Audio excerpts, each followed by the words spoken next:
passionate about Cleveland sports. He's going in! Touchdown! Browns, Indians, Cavs, the Big Ten, and more. Cleveland is a city of champions once again!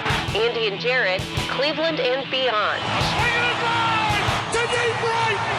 Here are your hosts, Andy Billman and Jarid Watson. And we are live on Facebook. Hello and welcome. Andy and Jarid, Cleveland and beyond. He's Andy Billman. I'm Jarid Watson.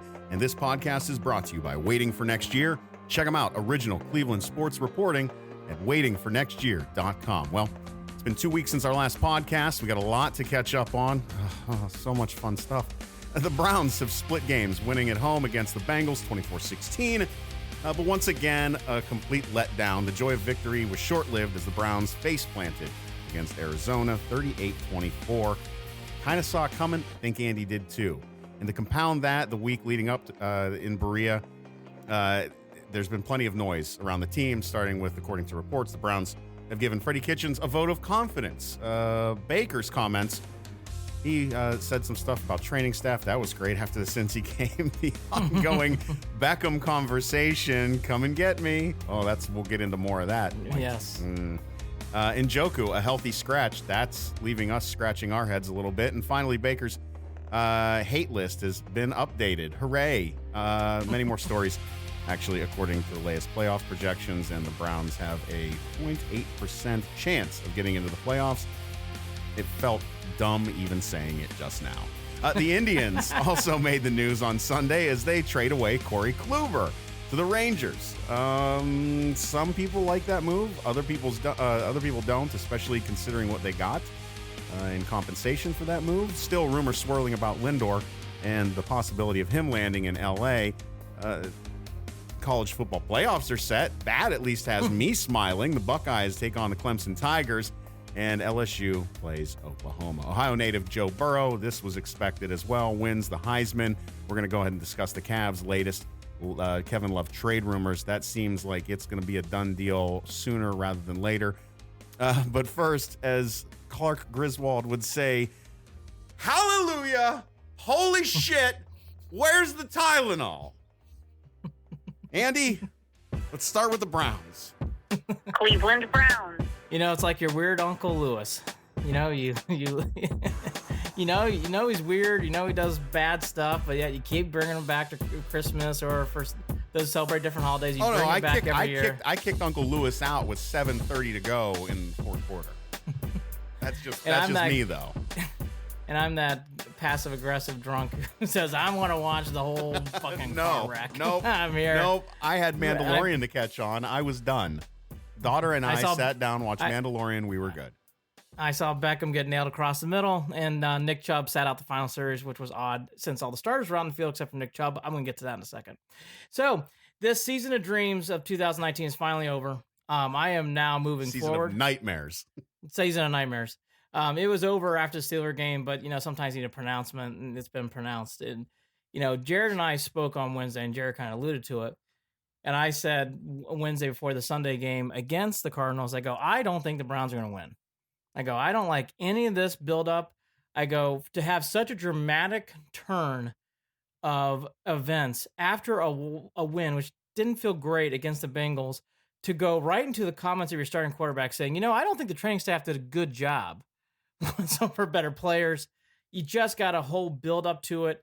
You also got this whole feeling that Freddie Kitchens was going to be, which I've been saying on this podcast for 2 or 3 weeks now. Freddie's got to go.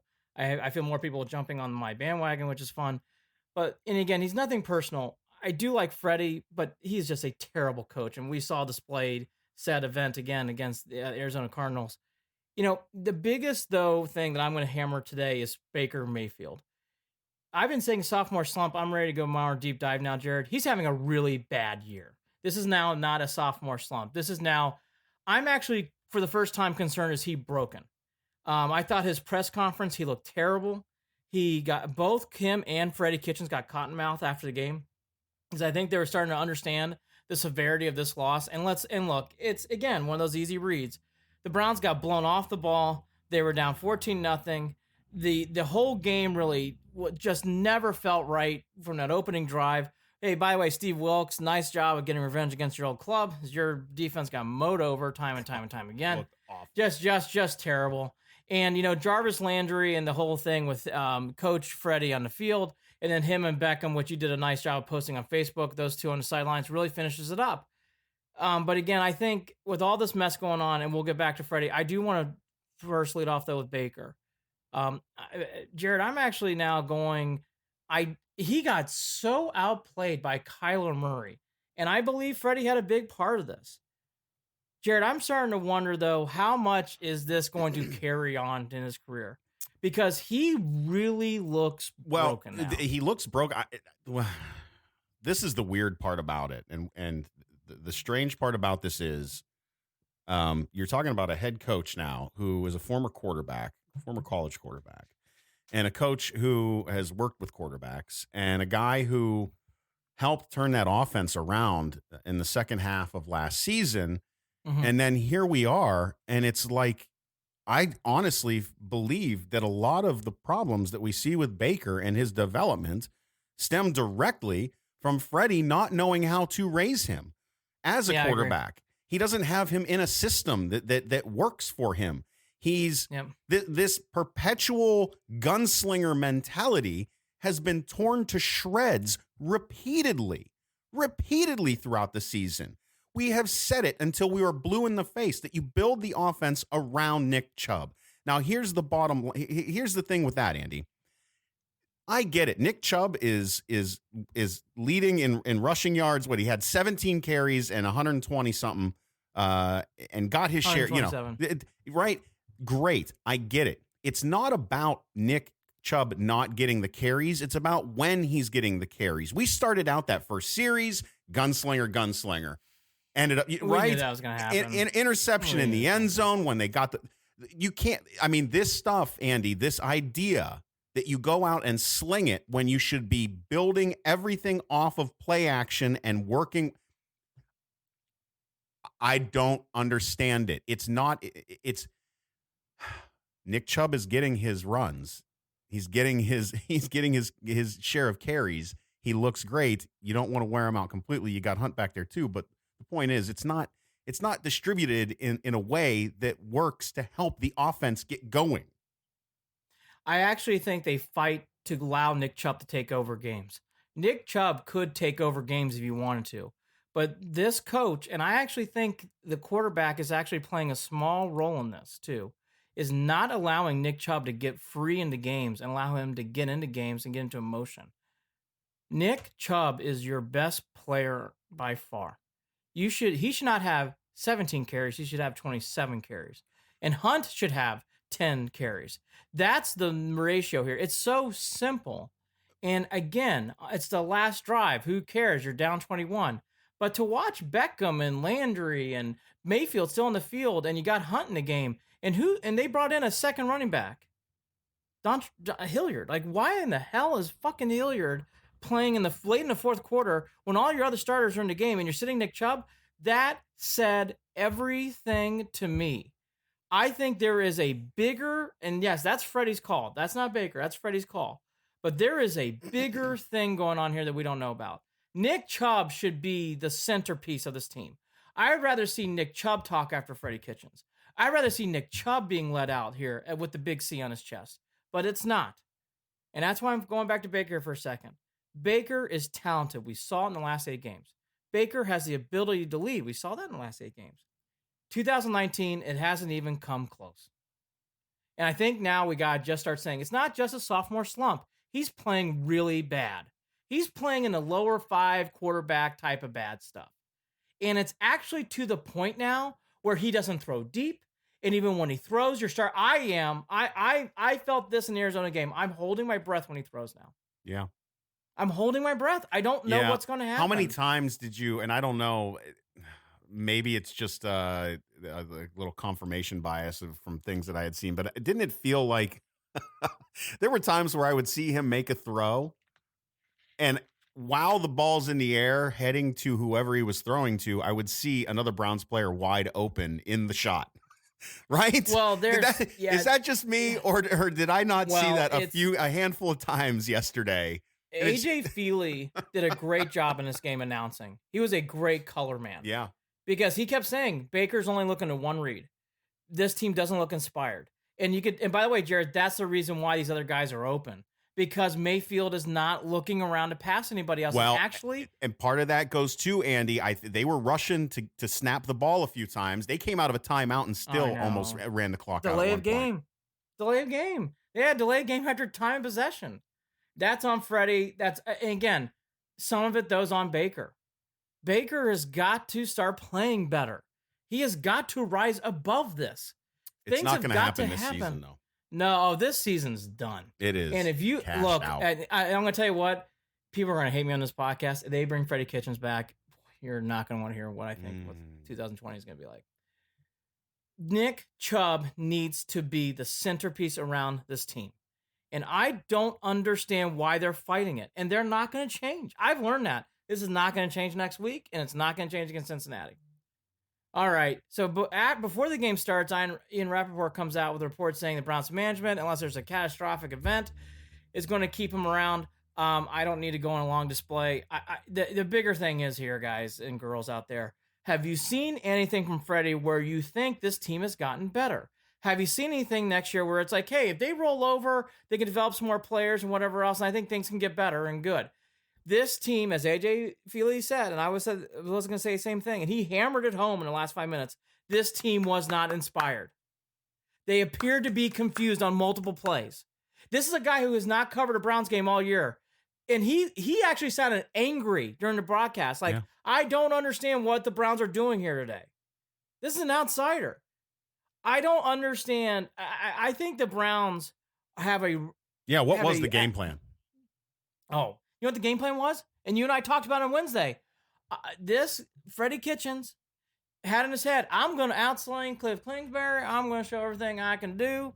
You know what, Nick Chubb, I'll run him a little bit, but not enough. I'm not going to play him in the fourth quarter, late in the fourth quarter, because it's about me and this team. And he looked defeated after the game. And boy, Baker Mayfield looked like shit after the game.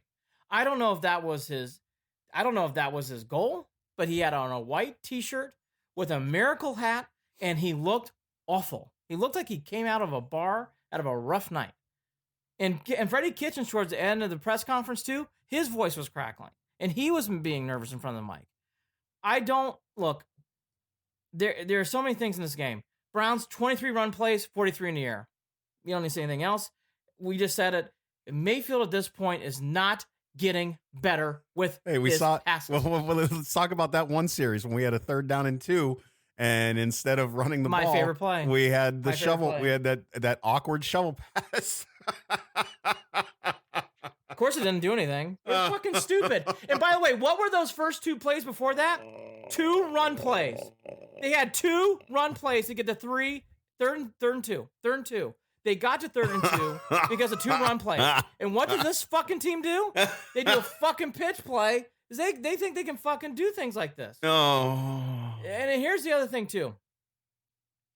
This team, air raid. It's so obvious to everyone else, the AJ Feely, too. AJ Feely made me feel so good. It's like, all right, I'm not alone now. Yeah, he was like an outside observer, saying everything that we are we crazy for thinking these things? No, we're not. Clearly not. Not.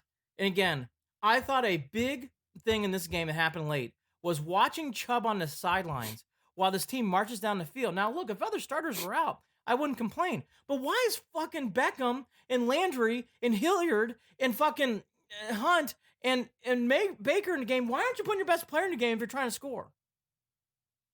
You really think at this point Hilliard's playing better than Chubb? I don't don't fucking what to say anymore.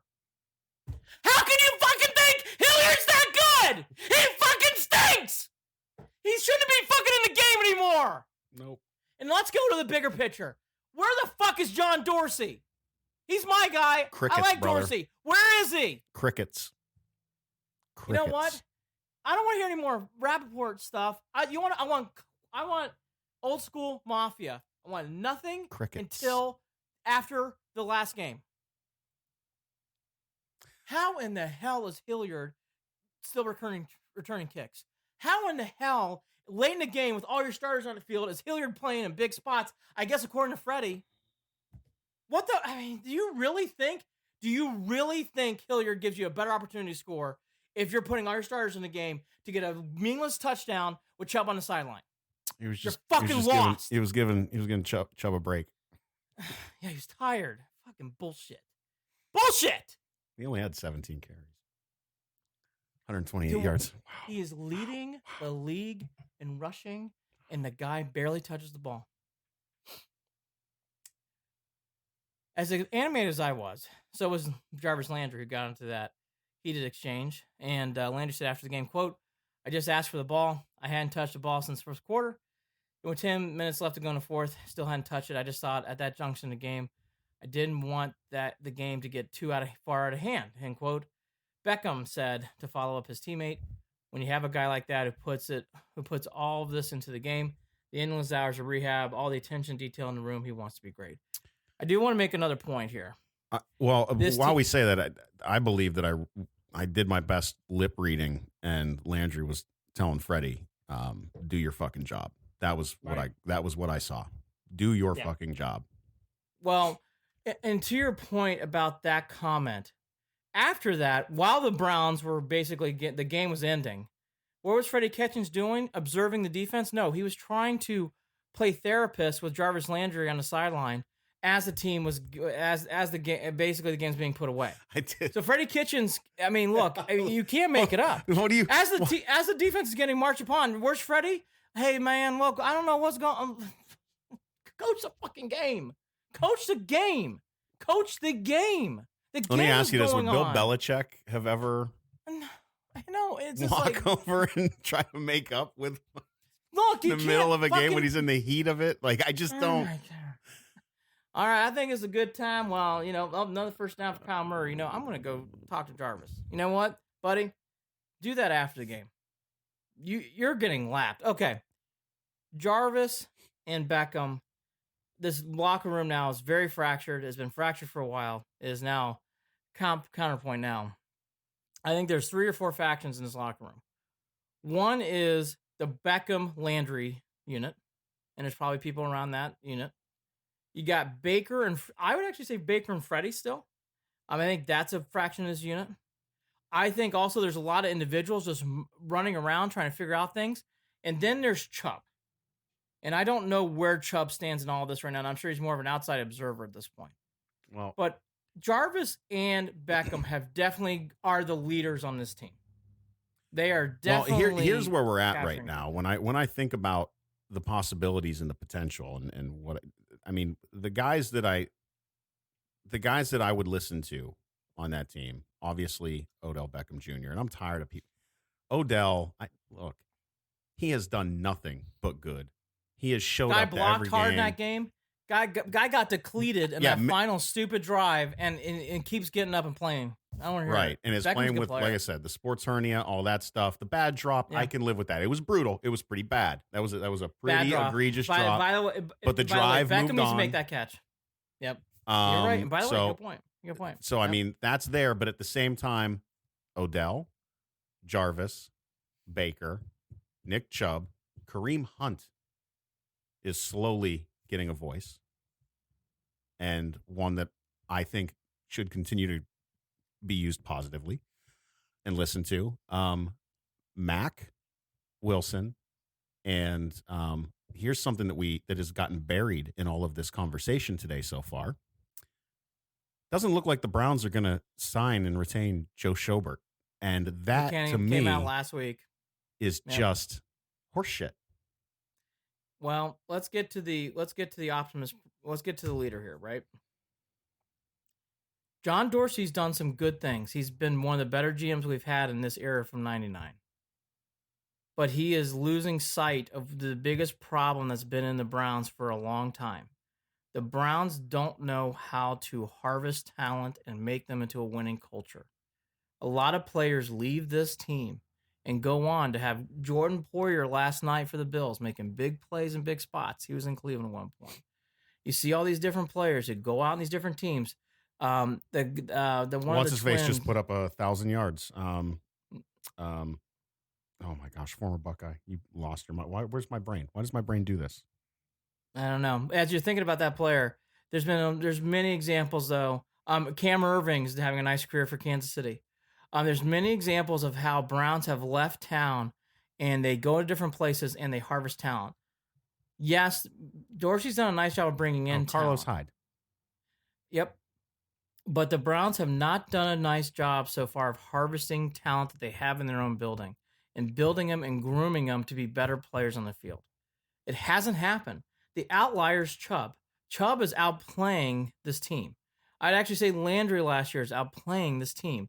Schobert is outplaying this team. Yeah, Landry's close this season too with the effort. I got to be honest with you. Yeah, I agree. It's on Baker in a lot of sense, but I agree.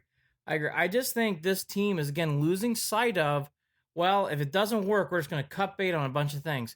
You need to cut bait for sure on some things, but don't cut bait on everything. And I don't want to what Jared's alluding to. I don't want to speak for you, but I think I'm tired of blaming most of the players here, because even Baker, and I'm down on Baker right now. I don't think he's playing well, but you got to retain Baker. You got to get some new infrastructure around to help him out. Yeah. And Njoku, I'm on the opposite end. But again, it's another example. Well, I'm with you. Yeah, that's just that Njoku thing. So apparently the word is that Njoku wasn't running correct routes. He wasn't. He had issues with blocking and stuff. What was he doing during practice? Whatever it was, they didn't end up putting him out there. And I'm going to keep saying it. I don't know. Seals Jones had another decent game. They can survive that stuff. Well, they can survive it, is what I'm saying. Not having Njoku turn out to be what they wanted, but yeah, I was gonna say, I don't think just Seals weird. Jones is... The same thing with Higgins, and it's just weird shit going on. Just weird stuff. Weird stuff. Duke Johnson's gone. I mean, this happens a lot on this team. It's happened a lot throughout the years, and it's happening still. Dorsey has not done a nice job of retaining talent and harvesting them in Cleveland. It's not gone well. And that somewhat goes, and I think not all of it, but part of that does go on to Dorsey. And Dorsey needs to do a better job. Is there something wrong? No, it's me. I had something on my hat. Okay, I was going to say, shit. No, I was having one of those me. moments, I'm like, fuck, is it like mayonnaise in my mouth or something? It's my ADHD.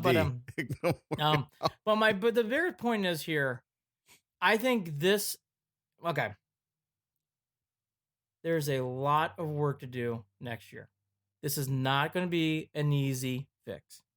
I believe it could be a quick fix, but I don't think it's going to be an easy fix. I think there's a lot of work. With this much talent on the team, it could very well be a very quick fix if, oh God.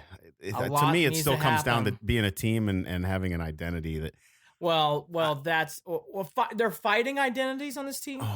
They're also having a hard time again. Nothing more obvious than that.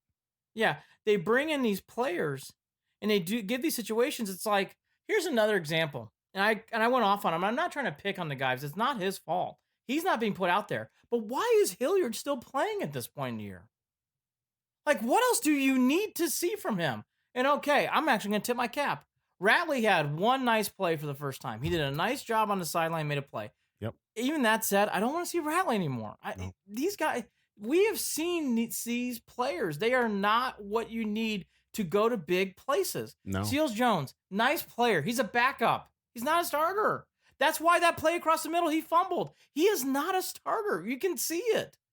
Why are we putting these guys in big positions? Demetrius Harris started for Njoku? I agree not playing Njoku, but Demetrius Harris, Seals Jones, I think we're focusing a lot on the offense. Is there a reason why you mentioned Wilkes and wanting to go into Arizona and get revenge or whatever, but can we just talk really quickly about the lack of containment, the lack of stopping the run game for Arizona, and on top of that, I understand that we're missing Olivier Vernon and Myles Garrett, but can we please dial up some sort of pass rush utilizing, I don't know, a safety or a linebacker or two or something like?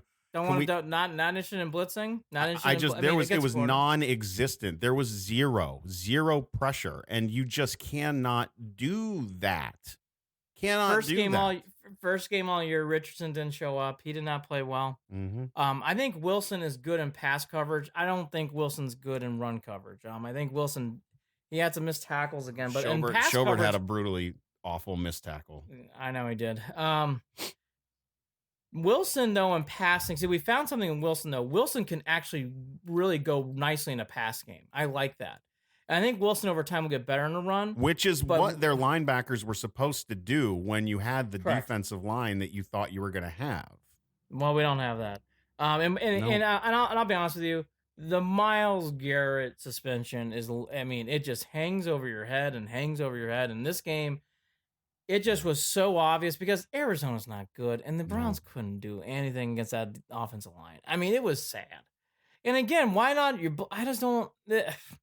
Steve Wilkes checked out. That's another guy. You won't see him next year, no matter who's coaching. He gone. And if he comes back, well, that's another mistake. And again, this I think I got to be honest with you. How do you keep Monken around either? Oh my God. Well, Monk. I don't know the amount of influence that he's got on Freddie with the way that they're calling these plays this season. I honestly don't. But the amount there's something going on that you fight your identity that much. I would say this. The universe. I don't know what to think of Monken, and that's not positive or negative. I just don't have an opinion. I have no idea what he does. I don't know what he does good or does bad. Myles Garrett, though, is a bigger problem. This was the first game, too, that we had not seen since last year. Tackling was terrible. No one cared. No one was making good tackles. Everyone had a bad day tackling on this team. Denzel Ward got his ankles broken on a couple plays. And again, the team just wasn't ready, wasn't focused from start to finish on this team. And again, that has been something where we had not seen since Hugh Jackson. What we saw in this game, I mean, ankles are broken. Everything's just getting weird. They're now, and here's another, just a small example, but it's an important one. Another thing too, Lamb now starts, even though Hubbard's back. They're still trying to fix the offensive line. I mean, just all going and going and going. I'll tell you, to me, it's funny. Baker and Kitchens look really nervous. They both look really nervous. But to me, the guy who should be feeling the heat is Dorsey. Dorsey's got to be saying to myself, what the hell do I do here? Because if you're one loss away from having a worse record than you did in 18. And you're probably going to lose one more game. So you're going to be 7-9 best? I mean, is there any chance they get to 8-8? I say no. By the way, you could go double digits. Boy, if they go 6-10 and they retain Kitchens, wow. You want to talk about it? The way that they lost against Arizona, I think, does fit the category of catastrophic. But you know what? What the hell do I know, right? What do I know? Wait. What do either of us know? What does anyone know? Apparently, the only one who knows anything about the Browns and what's going on is Mike Silver. By the way, I got to mention that real quick. Yeah, we'll get to him in a second too. I think the bigger thing though in this. I think the bigger thing in this game, though, that became apparent again, as Kyler Murray outplays Baker Mayfield. Can Baker get fixed for next year? I think these last two games, I think I'm now saying this. I think he can. But he is really going through the ringer now. These last two games can't come fast enough for him. Mm-hmm. I mean, he really has a hard road ahead. I think Baker can do it. Baker's proven he can do it. Yeah. But I'm not as confident after this game. That's the one thing I'm not as confident about. because I don't know who's going to be at the reins of all of this next season. And I know. And I can't trust. The bottom line is you can't trust any of the decisions that come out of this organization. You can't trust them. None. And by the way, here's why I'm really bothered by this game. This game was for people who've forgotten, Arizona Cardinals had the worst pass defense in the league. And the Browns couldn't fucking throw the ball times consistently. They had some plays. But do you know how many times the Browns couldn't get the passing game going? They threw the ball 43 fucking times. Baker's accuracy did not look all that great. It's folks, it's scary. I would also wonder how his hand's feeling still too. I would. But there's a lot that goes into this. I'm just saying, I am getting concerned about things can break you. I think Baker's getting broken. I'm seeing a guy who's getting broken. I'm hoping an offseason can heal this, but he's getting broken. I mean, that press conference was jarring. People should watch it. It's on the Browns website. It's on the Browns Twitter page. Don't tell people to watch it. No, you should. Because we need to start wondering. I don't want to watch it. I don't want to feel awful. No, I'll watch it for you. It was awful. It was awful. And I'll tell you, you know, I go media blackout after a Browns loss. It's not the best way to run a Cleveland sports podcast, but at the same time, I can't do it because it just drains me. It drains me. Here's the other thing that's going to be very interesting that I do want to get into now. What are they going to do with Team Jarvis and Team Beckham? Mm-hmm. Because this is now a tandem. And by the way, I'm going to state this before we get down to what I think the Browns are going to do. I would keep both. I think both are very good players. Oh, absolutely. I think both play their ass off. Okay. I would keep both. Okay. But this team, you can see it. This team is starting to align itself around those two players. Well, and it's going to be interesting to see how this moves in motion here. You know how insecurities affect stuff like this. And if I know, and coaches who have the backing of the owner or the front office and the franchise, their egos will get the best of them, and they will get those potential people that could be a problem out of town. Well, that's why I'm bringing it up, because that would be dumb.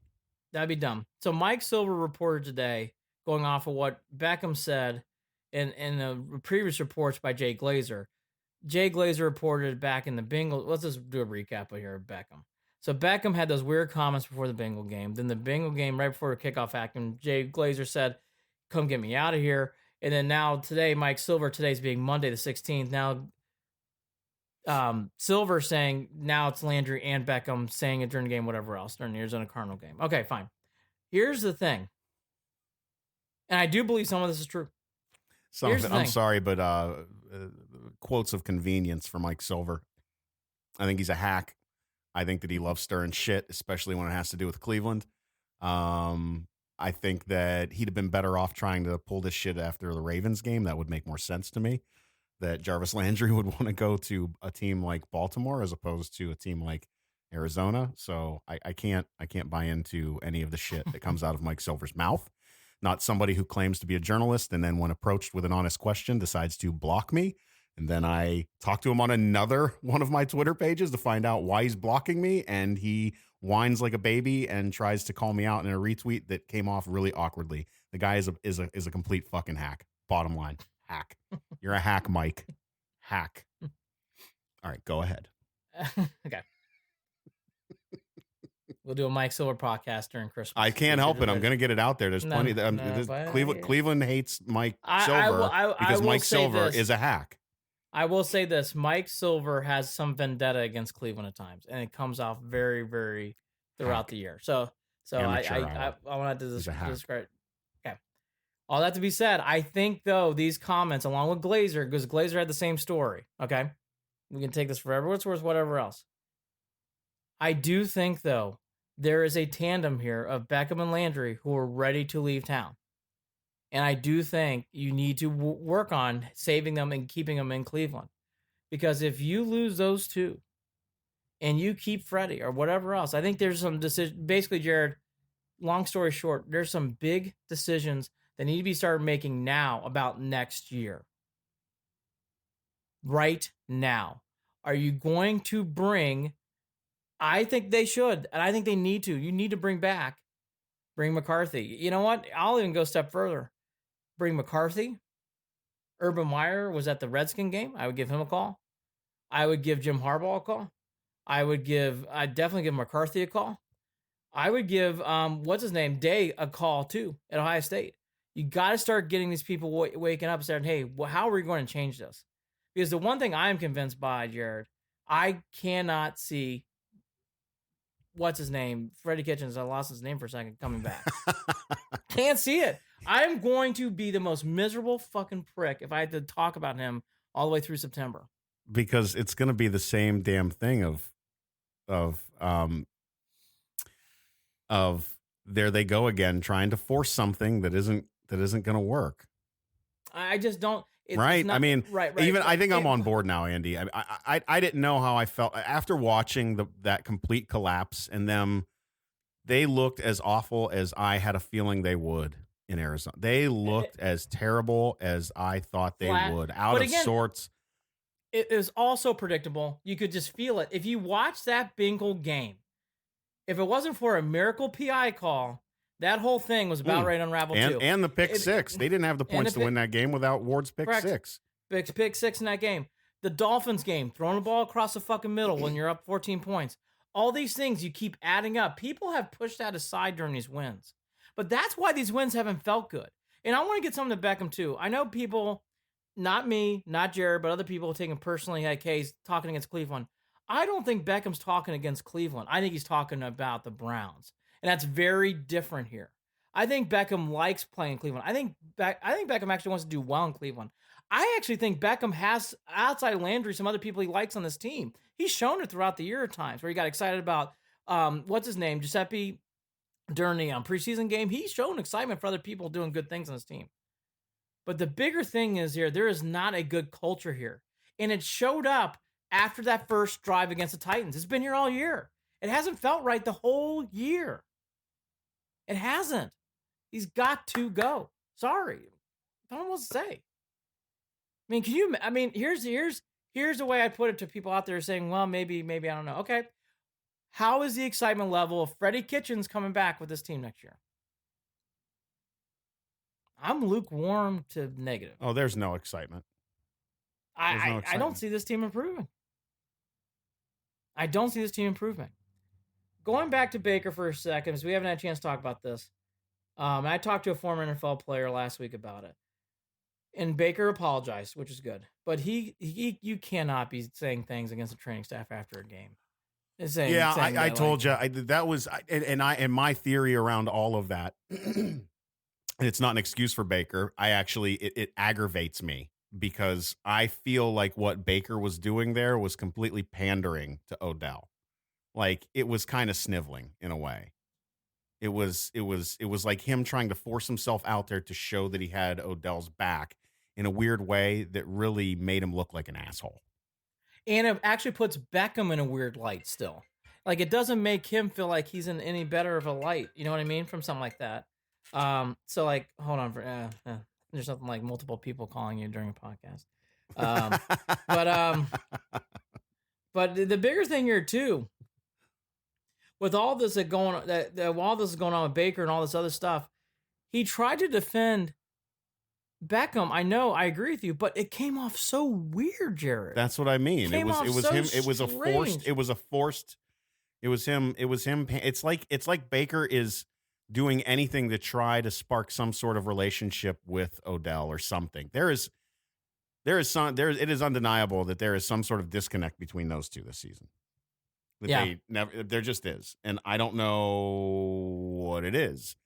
I feel like it's the same problem with when they try to force him the ball all the time, especially to start a game. It's like those things would open up if you just handed the ball off to Nick Chubb to start the game. How are you? Yeah. Like, you know what I mean? Agree. You're not setting that stuff up. You're not setting up plays to Odell. You're not setting that stuff up. You're just forcing it in the beginning of the game, and it's not working. And then you go away from it, and you don't hear from him the rest of the game. Wow. I just don't. I don't like it. What are we getting here? What, breaking news? No, wow isn't something that I was just thinking about what you're saying, and as I did multitasking. It's been a crazy part of Jared and I's life. Is wow about something that has nothing to do with what we're talking about. But here's the whole thing too, to what you were saying. I just get sick and tired of the Browns having distractions, more distractions. This team needs to take, we're going to start saying it, a practice of, why don't you have your actions tell what's going to happen? I really don't want, like Jared, as soon as the season ends, if we don't have any Browns news until the draft, I will be ecstatic. That would be really nice. Yeah, but that ain't going to happen. No, that's not where they're at right now. No, that's not where they're at right now. If you were John Dorsey, what would you be doing right now? narrowing down possible coaches for the 2020 season. I would also be really wondering who is sticking around outside of Freddie. Who on this team are you keeping around? Are we really done with Njoku? I'm okay with that. That's fine. Are we really done with Schobert? Not okay with that. No, I'm not okay with that at all. That really frustrates the hell out of me. That That's really a sign. That's a sign that you're going to be getting rid of the wrong people. That's right. That's right. Are we going to are we done with Demarius Randall? Looks like it. Higgins? We're done with Higgins. Are we going to re-sign Hunt? Is red wine going to be sticking around? See, they've invested in this guy, and then you turn around and yeah, it doesn't look so good. Terrible. But I'll tell you I'll tell you the one pick who stands out. I'll tell you the pick a guy stands out sorely is still Greedy Williams. And I know he's a rookie, and you got to. Well, that's what I mean. Red wine looked awful in the corner of the end zone yesterday too. Yeah, he did. Yeah, he did. Because all he had to do, he watched the ball coming, and then he turned back around. He saw the ball coming, and then faced the. It didn't make any sense the way he defended that pass in the end zone. I know. Did not make sense to me whatsoever. No. Wilkes has had a really bad year too. Mm-hmm. Well, he's kind of been handed a weird deck of cards after that Pittsburgh game. And see, all this is, and what's interesting about all of what we're saying here, you still have to get Myles Garrett reinstated. You still got to figure out what the hell's going on in Baker Mayfield. He had a bad year. Is it really all Freddie? I think Freddie is a big portion of it, but I'll be honest with you, I think Baker's also, there comes a point where it's like, is it really that poorly of coaching? Jared, he's in the bottom 30s of quarterback rating. There's only 32 teams. Yeah, I don't know, Andy. And I don't think that's something we're going to know until next year. I don't think, we're not going to. The problem is, you got to figure out where this lack of, there's a handful of things. There's the batted down balls at the line of scrimmage. There's the issues with, he didn't have offensive line issues the first half of the season, and they still look like shit. Yeah, I mean, on the back end of the season, he's got offensive line issues that are really piling up. I don't know how hurt his hand is, but he's starting to look skittish again. The offense, again, not getting the ball off, until, the clock's about to hit zero, or they don't. They did have other line of scrimmage pre-snap issues during this game against Arizona a couple of times, besides the delay. So I don't. There's so much to look at right now, and all of the things that I'm seeing, I attribute to a team issue. And it's just not there, and that's on Freddie. I think it's on Freddie. I also think Dorsey really, two things, actually three. Dorsey needs to figure this out. This is on Dorsey. Dorsey put him in charge. So there's a lot here of things that he's going to have to manipulate and figure out here in the offseason. And if Freddie comes back, God help you, John. I hope you can figure this out with him. Two, Baker Mayfield, and I will say this too, Beckham and Landry need to be welcoming. Baker and those two need to have a big powwow and be like, hey, how can we make this team better on the passing game? And by the way, then once you guys agree to a date, you need to call and make sure that Nick Chubb is in the room too. Because Nick Chubb is your best player, and you need to make sure that people start realizing that. Because I think that will take the pressure off you guys and allow you to do bigger things. And then they re-sign Hunt. I would have Hunt in that crew too. Because they better re-sign Hunt. He's restricted too, so but they get first. They get first dibs, right? But again, I bring it up because we don't know right now. I just see a lot of work to do. And if you start cutting guys or you start trading guys like Landry and Beckham, which I think could happen, the cupboard is bare. There's Andy, not a lot we start of guys. seeing that stuff. I'm sorry, I got to start with this. Not signing Schobert is the sign that things are not going to be done the way that we want them done. And by the way, if I had to bet on it, I bet Schobert's not back. I don't think he's going to be back. 2 year. Why can't even a 2 year? A 2-year. Schobert basically has come out with his comments pleading to stay in Cleveland, and they are not obliging. And I've been here too long to know that means he's not coming back. We saw this with certain offensive linemen. Yep, Demarius Randall too. I don't think Randall's going to be back either. The Browns have a whole lot of deck shuffling to do on a team that doesn't need deck shuffling right now. And that's why they have other shit that they can be worried about, and I mean that, and the reason why I bring this up is all this stuff up is I keep hearing people like, well, maybe you got to trade Landry, maybe you got to trade Beckham. If you trade those two, that just creates more problems.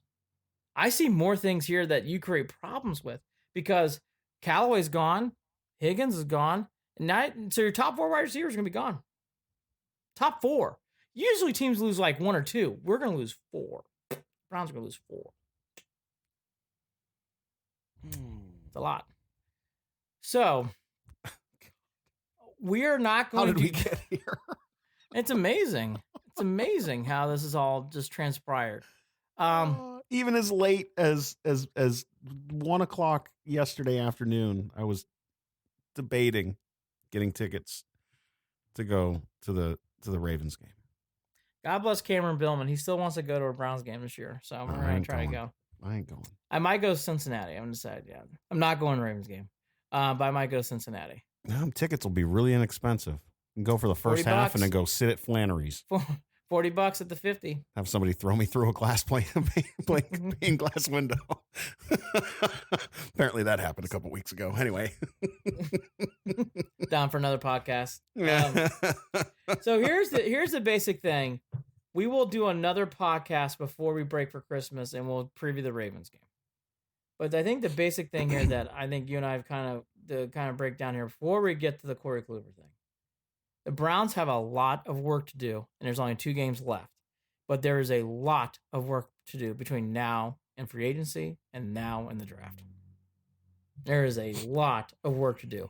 Because the one thing I am certain, Jared, there needs to be some changes here.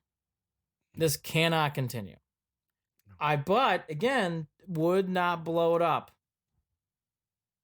And I am worried now about Baker. I'm worried. I'm confident he can do it, but I'm blowing it up right now would not. He would be at the brunt of all of it. Yeah. Well, again, if you trade away that would ruin Baker. If you trade away Landry and or Beckham, whatever, I think that's blowing it up to me. If you keep Freddie Kitchens because you think you're taking care of Baker that way and blow it up with the rest of the guys because they no longer want to play for Freddie Kitchens, that's not gonna work out. That's not gonna work out. I'm with you. You need that team to rally around each other, and we saw what happened when they rallied around each other last season. Yeah. Run the ball. That's gonna be the biggest thing. Run the ball. And that's my last point here. For Nick Chubb to be leading the league in yards and to still have a record of 6-8 says everything you need to know. And again, it is not the biggest plays in these games, but I thought it said it all at the end of the game when they brought in Hilliard to run in the fourth quarter with the starters and not Chubb. It's a joke. Yep. How in the hell could Hilliard be out in big... Whatever. Is there anything else we should touch upon about our Uncle Lewis of Browns here? No, I don't want to talk about them anymore at all. I don't. Okay, well, I'm going to bring up some big news as we wear our C caps here. The Corey Kluber run-ins. Cleveland Indians. The Tribe trades Kluber on Sunday before the Browns game. If there's ever a PR move to do something before a Browns game to bury Corey Kluber getting traded, that was the way to do it. The Indians have done that. I hate to say it. I don't think that was an accident. Corey Kluber, look, two-time Cy Young Award winner. I mean, he was the leader in 16. He led us to Game 7. I know he didn't pitch well in Game 7, but his 2016 run was unbelievable in the playoffs. He pitched great against the Red Sox. He pitched great against the Blue Jays. And people forget, the first 2 games against the Cubs, he was fantastic. He just had one bad Game 7. I know in 17, he really had his struggles in the playoffs. In 18, he never really saw him. 18, we saw him again in the playoffs. Didn't play well. And then last year, 19, he didn't really pitch at all. The bigger thing here that I think caught people's eyes was Delino DeShields and Emmanuel. I know that's not how you pronounce his last name. It has a unique, but it's Classe C. Is it Classe? I haven't even looked yet. It's a weird pronunciation. It's not Clace. No. It's not. Anyways, it's a Classe. I'm going to be the optimism of opposite here. I understood this trade and I actually liked. I understood the trade. I don't know how much I liked it when I saw Delino DeShields involved. Okay. So let me get to my whole, but with a caveat. I like this with a caveat. Mm-hmm. You have now opened up the doors to money. I want to see the Indians yes. reinvest this money into the team. What, 17 this year and 18 next year or something like that, yeah. right? And with the money changing hands and whatever else, it's going to be $14 million off the books for right now. So $14 million less on the budget, $14 million you'd have to think to spend. Okay. I want to get to Kluber, though, first. Kluber should be, and I think he will be, as an all-time great. Again, I think people in the postseason only remember the recent. People need to remember he pitched great, also in the playoffs at times, too. I know his last start in Houston was so bad, and we talked about that in this podcast, and that was a big start for him. It just didn't go well. The one thing I want to bring up about Kluber, though, is... Well, the Astros were cheating, too, so we'll leave that out there. Well, that's another story. Yeah, they're no saints. Mm-hmm. I mean, by the way, I think they're going to get hammered hard by everybody. As they should. As they should. By the way, Patriots aren't Saints either. Which is a whole nother story. Yep. But I think the bigger thing here is with Kluber is he really, through a time where the Indians were not making the playoffs every year, through that little period right before they started going on their run again, he really was a brightest sunshine. He won the Cy Young Award that year. The Indians didn't make the playoffs. And he was a consummate pro. You never heard him complaining. He was very quiet on the mound. And there was obviously some tension that happened after 18 in the playoffs. And he kept his mouth shut, and he went out there and pitched every day. And he was a wonderful, wonderful, wonderful way of how this team should be remembered. He just was consummate pro. He somehow oh my gosh. didn't kick Bauer's ass. No, wasn't playing with drones before big games. And God, if there was ever a guy in that rotation that I thought would want to fight Bauer, it would be Kluber. I would love to know. I would love to get into Kluber's head and find out what he actually thought about Bauer. I'm with you. I'm with you. Just something I'm interested in. And so all that to be said, Kluber was a great Indian, and it will always be remembered as that. Now, I liked this trade because the Indians had too much starting pitching. And I know that's a weird statement, but I'm going to say it. They had too much starting pitching. Yep. You were going to have to sit even someone like Savali. You couldn't pitch all these guys. We saw him pitch last year. We were talking about it last season. There's guys that are ready now. They're ready now. And Carrasco's your veteran. So again, it isn't like the Indians don't have a veteran. They have Carrasco ready to go. I mean, your top three still are Bieber, Clevenger, and Carrasco. You are fine. You're good. And by the way, we saw Plesac. We saw Savali. Mm-hmm. We saw Jeffrey Rodriguez. Plutko's a good 5. You're good. As for the player itself, Delino DeShields to me is easy. Ready for this? He does two things really well. He is a great glove. His glove and defensive numbers are out of this world. And the guy in big spots gets what? Sacrifice hits. He does a nice job of bunting. He does a nice job of moving runners over. That's right up Tito's alley. That's right up Tito's alley. And that's kind of something the Indians need. I know. It made so much sense. I mean, it just checks a lot of boxes. Okay. You're not getting anything above. You're getting about a 240. He's your average starter. Actually, to stay on the outfield for a second. So you definitely got Oscar Mercado. We know he's going to be playing every day, right? Mm-hmm. Now it becomes a bigger question of does Franmil Reyes, are we really going to see him in right? Because Delino DeShields also can play. I mean, he can play anywhere. Yeah, you don't have to. So then who's going to DH? Well, that's my point. Franmil Reyes is built to be a DH, we're all being honest. Yeah. And then if you got the Naquin Luplo connection, holy cow, Jared, I like this outfield a lot. Yeah. It's really not a bad outfield at all. I think this trade though, the bigger name is Emmanuel. Manuel is supposed to be nasty. Well, I mean, you're talking about a guy that comes out of the bullpen, and the numbers that Mandy Bell put up really put it into perspective. Thank you, Mandy, for all your amazing work on Twitter, getting this info out there. But the Indians bullpen was averaging like 90-mile-an-hour fastballs, right? Correct. The entire finesse. They were finesse pitchers. And this dude's throwing upper 90s. Oh, my I mean, gosh. he just blows it out of the Muscle. water. And there was one other stat that went along with that just made you go, wow, this kid is going to be something. It's going to be something. Karinchak and Clase, hey, let's get excited. That's going to be good. We know, like, this bullpen starting to get some parts together. If Jefry Rodriguez isn't starting to get some parts together. You can start to feel it. It gets exciting. Yeah, it's setting up to be, like we hoped, a pretty fun season. Oh, really I think 2020 is going to be big for the Indians. I think they're going to go big places. Now, I want to go back to DeShields for a second, because I think this is a bigger move for two players, Bradley Zimmer and Jake Bauers. I think those two players have to start wondering, Jared, how much longer am I going to be on the Indians? Mm-hmm. Because when I saw this move, I automatically thought, well, Zimmer better play out of his mind this spring. Well, there you go. That's a sign that I mean, you already got word from him that he didn't want to put in the extra work. That's right. I mean, they wouldn't have. This move kind of goes in the face of that.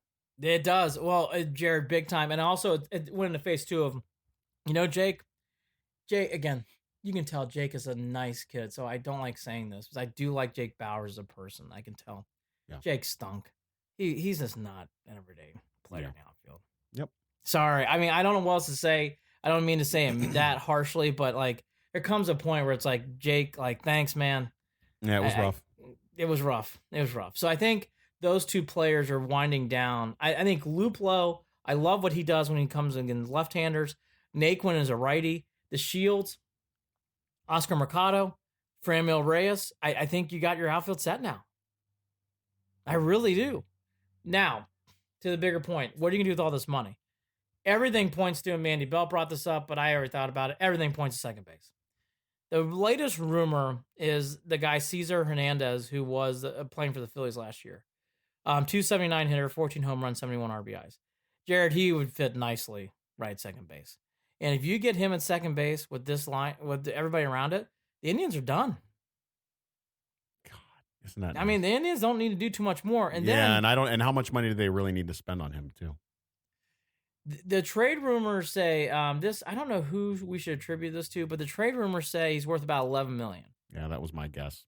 Yeah, so I mean, that was my guess. Which, I mean, listen, and that's my point. My point is it going to be within the Dolan's budget? Because you know damn well they're playing these numbers not only to try to make a move in that situation, but they also want to leave enough free to make a possible move down the road midway through the season if needed.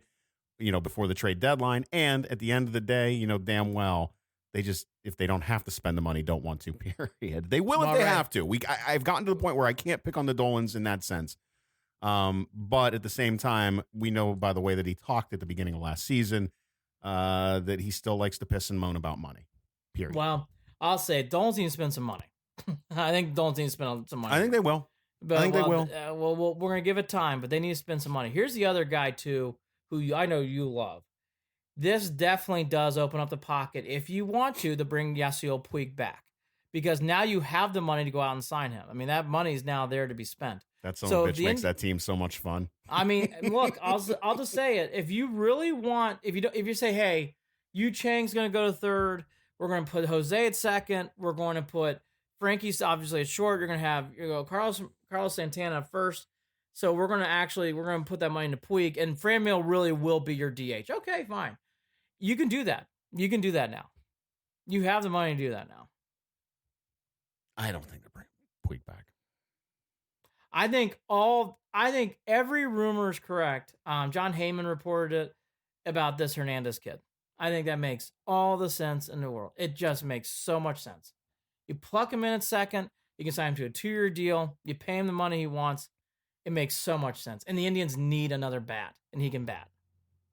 Good average, good OPS, 741 OPS. That's what you need. God, how good. That would do so much for this lineup. Has Antonetti and crew been? I agreed. Look, unbelievable. When you look at the turnover, and what they've been able to plug and play and make happen with limited resources many times. Between Antonetti and the guys that they're getting and the way Tito is, God, you just think of the first half of last season and how Tito kept that ship afloat. Because there's Tito haters out there, and it drives me up a wall. Wrong. Push that frustration to Mr. Kitchens. Not yes, please. Same. Yes. All warranted at First Energy Stadium. Yes. Yeah. Because again, it's hard to swallow, and I think this is one time Vegas got it wrong because they put the Caesars put out their their odds, and this Indians odds from when World Series went down and the Rangers went up.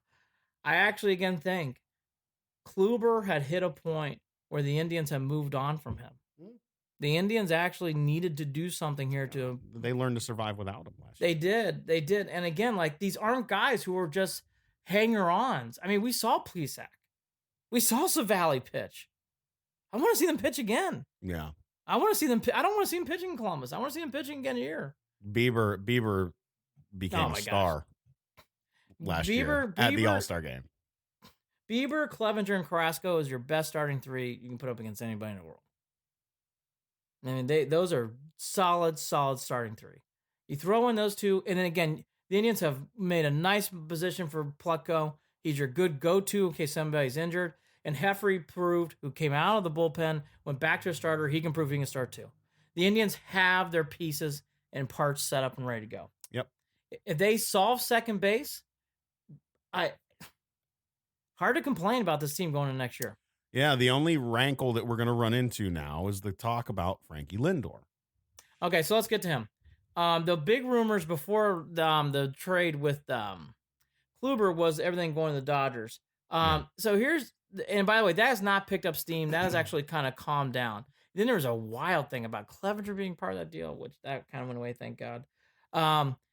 So that would change everything. That would change. Oh, by the way, you want to talk about like for what? That doesn't even make sense. The guy threw it. It was a throw. It was a bad report. I don't want to say it's a bad reporting job. Maybe he heard that, but I don't know.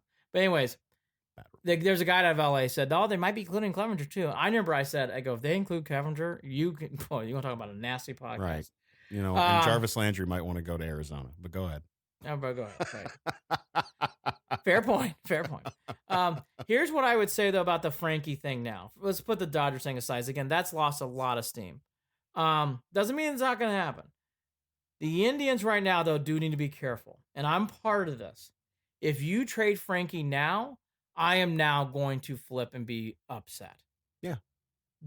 Keep Lindor right where he is. Yeah. Antonetti did say it. Can't. You will eject your fan base. And I can't blame it because I will be a part of it. Cannot. I'm with you because what do you...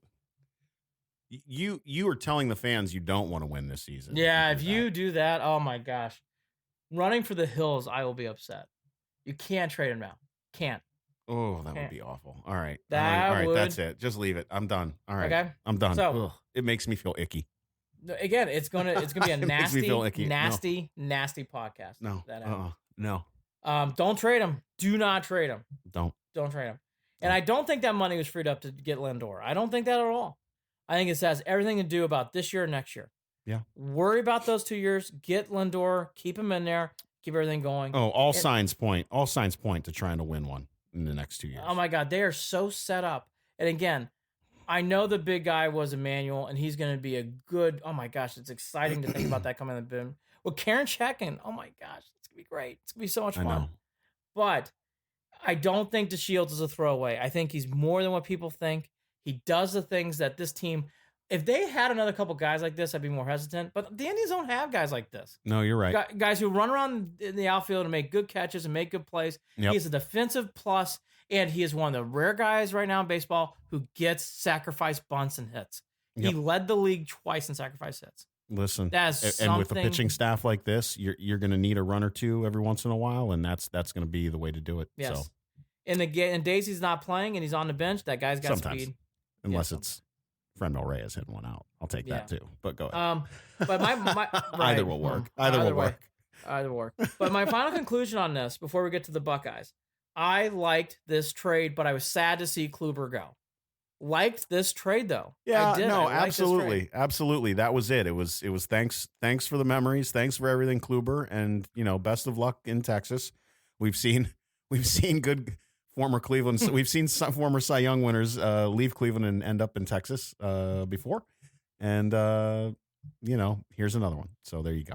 And by the way, Kluber can turn it around. There's no doubt. And if anybody needed motivation, Kluber.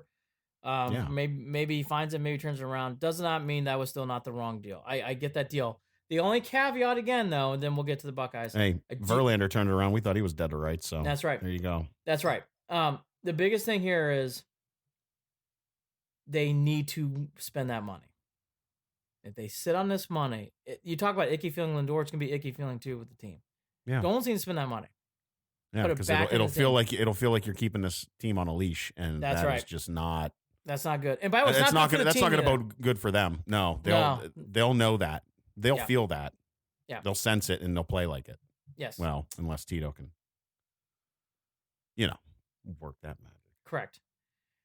As I have a Boilermaker flag behind me, I will now lead in to the Ohio State Buckeyes. They had, it's been a while, but I don't want to say I nailed on the nose, but kind of what I thought. They're a much better team than the Badgers. The Badgers did come out to what Jared thought. They came out and pushed the Buckeyes around. Buckeyes were on snooze control.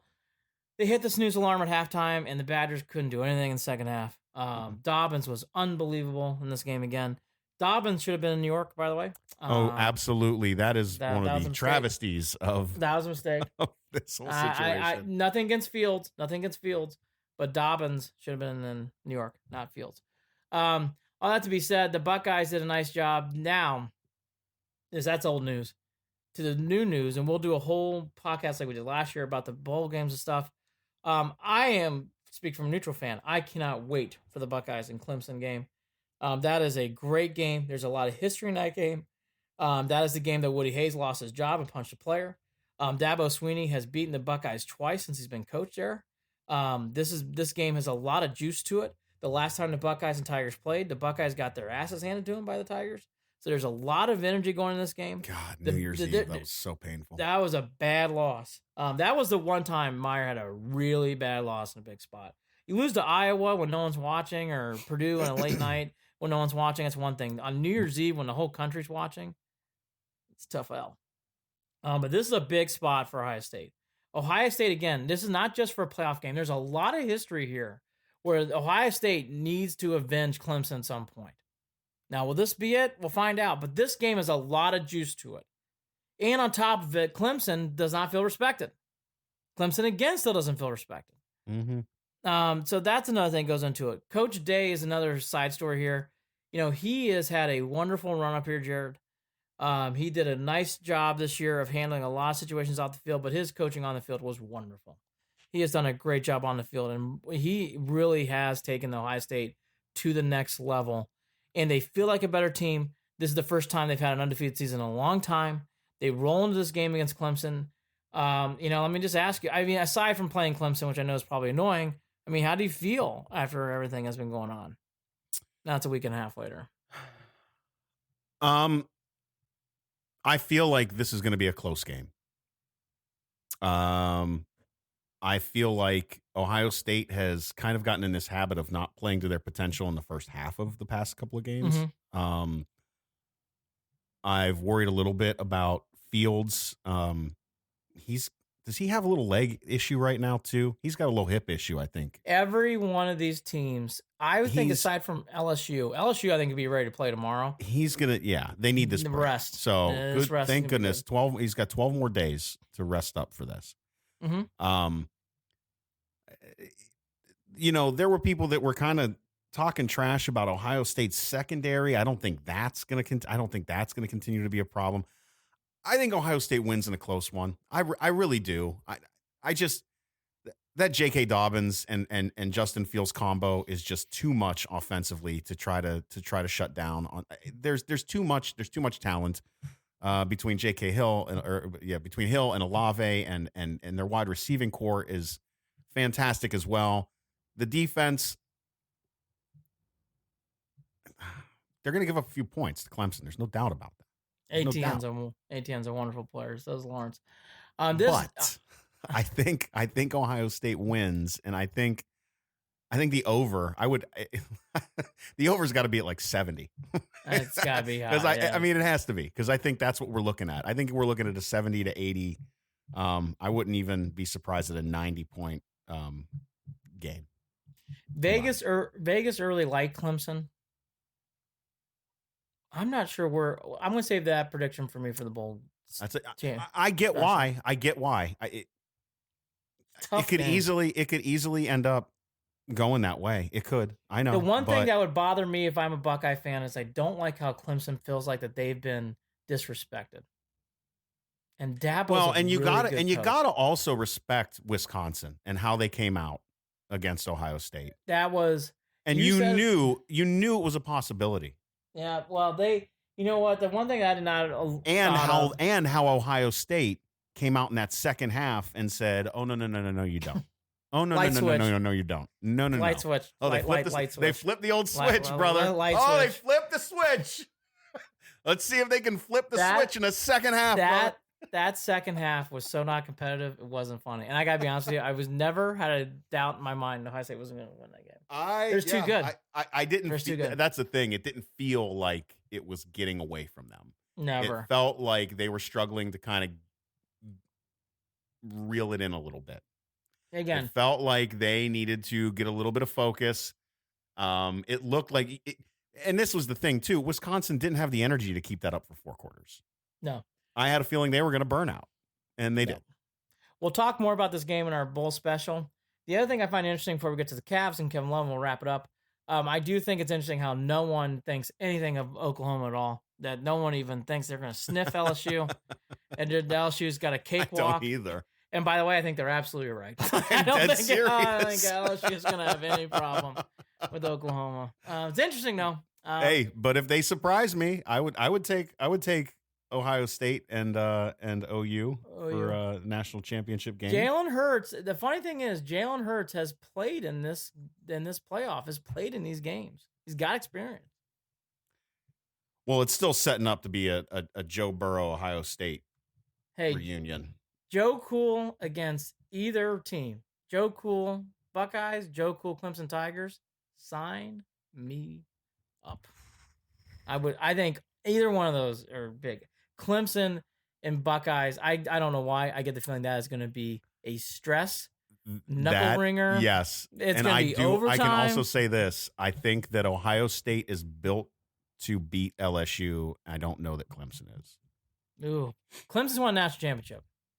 That's the thing. They've won a national championship. This Clemson is really good. And I don't think Dabo Swinney's crazy. People need to remember this team's really good. Here's my other point about Clemson, right? I would not have thrown Jalen Hurts in New York. That kid ATN should have been in New York too. The running back for Clemson. He is outstanding. Should have been Dobbins, Young, ATN, Burrow. And yes, Burrow should have won the Heisman. Burrow was unbelievable this year. Burrow deserved every bit of that award. Burrow's going to the Bengals, brother. For another podcast. It's for another podcast. It's for another podcast. Yeah. Let's not talk about that. You talk about getting sour grapes. You imagine him and Jackson running around. All right, I don't want to talk about it anymore. Big Ben healthy. It was good to see. It was good to see the Steelers lose like that. Oh yeah, and after Duck making the comments too of it's just another defense. Quack, quack, quack, quack. You might not want to say that. You might not want to say that about the Bills. Two more thoughts before that too about the NFL real quick. Wild Cowboys-Eagles game this week. I mean, I don't know what time that game is at. I really want to watch that game. That is just got juice written all over it, even though both teams aren't going anywhere. The other thing too, though, the Lamar Jackson train just keeps rolling and rolling and rolling along.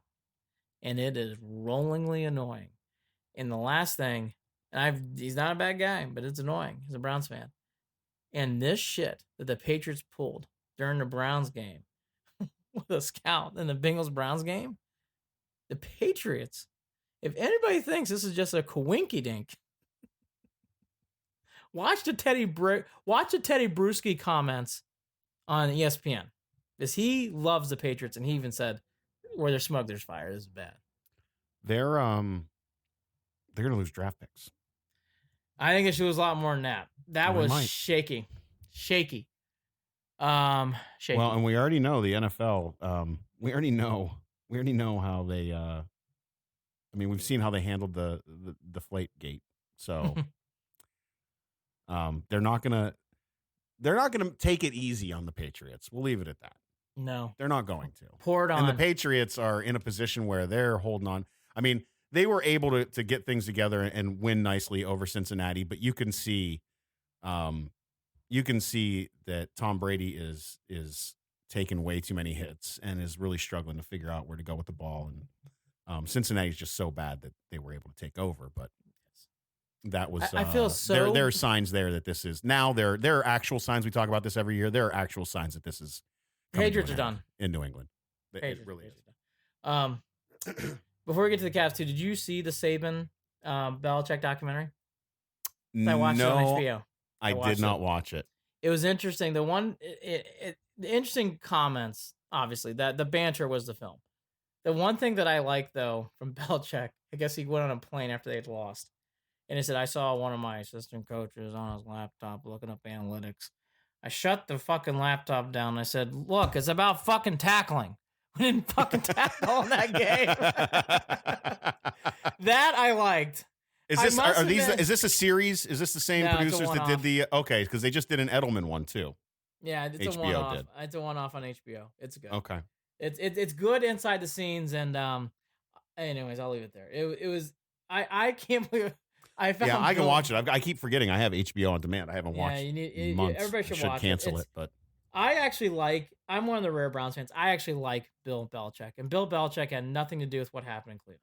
I have to. I mean, the guy's father graduated from my high school, so there you go. I like Bill. I'm one of the rare guys. I don't mind Belichick. Belichick wanted to stay in Cleveland. He got fired and and that too. Too. People need to remember that. All right, okay, Cavs time. Cleveland Cavaliers. The Love trade rumors are heating up. Adrian Wojnarowski, I think you're looking at a marketplace here where they'll probably get a protected first-round pick, maybe an expiring contract, and throw in a low-ball player, in quote. And then everybody's been saying this, but Wojnarowski also said, I think Kevin Love's ready to go. There's been rumors today that they're trying to get rid of him as of tonight before the Raptors game. I would say that I'm going to watch the Raptors game, but if you want a side note to watch, I think it'll be interesting to see if Kevin Love plays tonight. I definitely don't think it's a crazy statement at this point, seeing what's going on with the Cavs.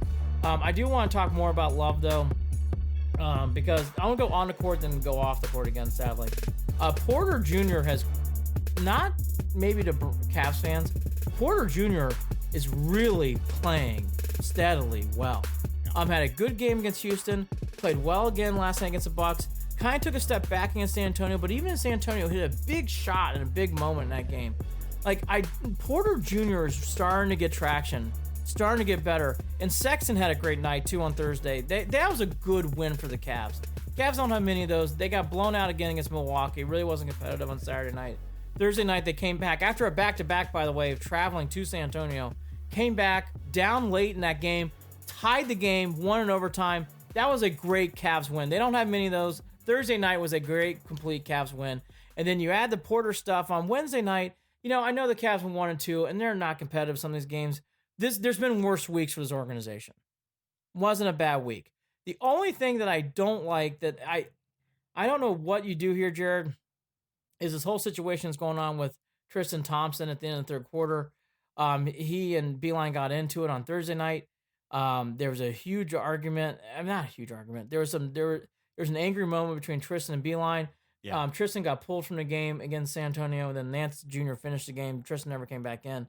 Yep. The one thing, Thompson, people need to remember, Thompson was defending Beeline, so I really do think that was a heat of the moment thing. But the Cavs, we aren't to the Browns, but the Cavs drama does need to settle down. They've had a lot of dramatic moments here in the last 2 or 3 weeks and needs to calm down. So if Kevin Love, who I don't want to trade, but I get the trade, I do get the trade, and I think in the long term it makes the Cavs better. Right. So I as a fan approve the trade, whatever the fuck that means. But I think Kevin Love going with prospects and draft picks coming back in is a good thing to do. So I get it for the longer term. But, I would like to see that trade happen if it's going to happen, Jared, because I'm ready for this team to move forward more on the court, not off the court stories. There's too much off the court stories with the Cavs right now. There's been too much in the last 2 weeks. The Cavs need to settle that down. They'll get there. I think they will too. But all that to be said, for people who want a positive story that maybe things aren't talking about, watch Porter Jr. He is steadily improving, and Harden gave him a nice shout out after the game. After the game against Houston, that was nice. By the way, Harden went off. He had 55 points, double nickel in that game, and the Cavs still almost won that game. They were in that game late. Last two things, and I'm done. Ohio State, I know they lost to Minnesota, but they are still playing really good basketball. That was a tough loss to Gophers. Big Ten's loaded. Big Ten's best conference in basketball, period. So I think you're going to see some losses from the Buckeyes, and I won't get into the Boilermakers. They had a bad loss. Harms got knocked out. Poor Boilermakers. By the way, can Purdue not play fucking the same time the Browns are? God, I mean, I know the Browns and Boilermakers clearly don't schedule their lives around me, but they should. Playing both at 4 o'clock is... Andy, I'm going to give you a little advice here. Watch the Boilermakers. It's not even a joke. No, it's not. It's not a joke. That's serious. It's real serious. I don't blame you. Don't blame you. The other comment too, the best college basketball game I saw this year was at Michigan, Oregon. Wonderful game. Michigan back and forth, and Oregon ended up pulling it out late. But college basketball, early from what I've seen, has been very good. I'm a huge college basketball fan. People are new to the show. So I will be tuning in and probably giving zippy thoughts throughout the year. But anyways, that's my quick roundup on basketball. And again, finally, Jared, the Browns need to settle this down. They won't. I agree. The head shake says it all. They will not do it, but I'm really hoping they do. And for the first time, I'm wondering and hope. I think he'll be fine. I think he'll still be a very good pro. I am concerned, though, about Baker's. What's going on? 2 more weeks. 2 more weeks of a circus. It's not going to change. This is what they are. Who they are, Andy. They are who they are. Not going to change. And I would. There's nothing. There's nothing else to say. Nothing else to say. No, I'm with you. I wish I had something more to say about that. And we'll do a preview show of the Ravens game later this week, and we'll also do a bowl preview show after that. And boy, I mean, tell you the one thing I'll end on too. Boy, there is never a dull moment in this town. There's been a lot going on with all 3 teams in the last 72, 48 hours. You got the whole Lindor rumor, then the Kluber trade, the Browns itself. And this Love stuff and Tristan Thompson getting in arguments with Beeline. All 3 teams have had a lot of stuff off and on the field. This podcast is brought to you by Waiting for Next Year. Check them out, original Cleveland sports reporting at waitingfornextyear.com. Don't forget to follow us on Twitter. Twitter is at CLE and Beyond. That is at CLE and Beyond. Shoot us an email, andyandjared@gmail.com, JARID, andyandjared@gmail.com. Also, don't forget, we are on Facebook at facebook.com/Cleveland and Beyond. He's Andy Billman. I'm Jared Watson. The Browns have exhausted me, sucked the life out of me once again for the 20th season in a row. Take care. Talk again soon. Hallelujah. Holy shit. Where's the Tylenol? Great to see Dontrell Hilliard playing in big spots late in the fourth quarter. Shut your mouth.